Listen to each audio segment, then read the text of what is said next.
Hello दोस्तों, स्वागत है आपका आपके अपने YouTube चैनल पर। आज हम आप सभी लोग के लिए एक बेटी विवाह गीत लाए हैं। अगर आप हमारे चैनल पर पहली बार आ रहे हैं तो हमारे चैनल को सब्सक्राइब करिएगा, गाने को लाइक और शेयर करिएगा।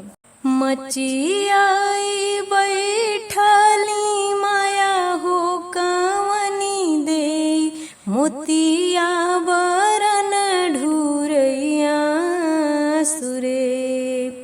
मचियाई बैठाली माता हो कवनी दे, मोतिया बरन ढूरैया सुहो। के हो मोरी बेटी के केसिया संवरी हाय, के हो भरई है सिर मांग रे। के हो मोरी बेटी के केसिया संवरी हाय, के हो भरई है सिर मांग रे।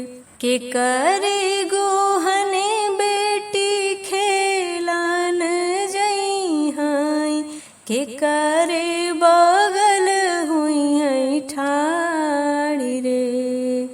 के करे गोहने बेटी खेलन जई हाय, के करी बगल हुई है ठाड़ी रे।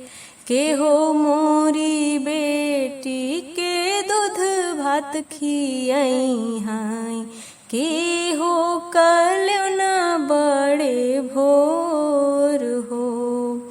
के हो मोरी बेटी के दूध भात खियाई हाय, के हो कलना बड़े भोर हो। नाउनी बेटी का केसिया संवरी हाय, सासू भरई है सिर मांग रे। नाउनी बेटी का केसिया संवरी हाय, सासू भरई है सिर मांग रे। ननदी गोहन हम खेलन जाबई, जेठनी के बगल में ठाड़ी रे।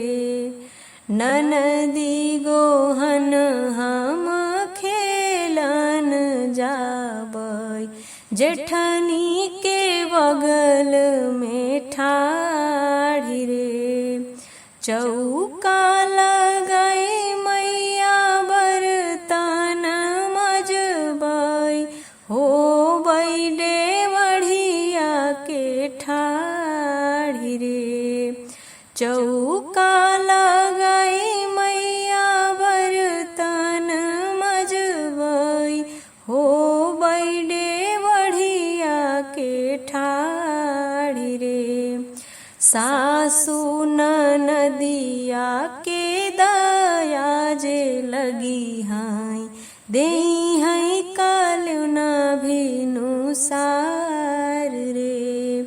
सासू ननदिया के दया जे लगी हाय, देई है कलना भिनु सार रे। मचियाई बैठिनी माता कौशल्या, मोतिया बरन ढूरैया सुरे।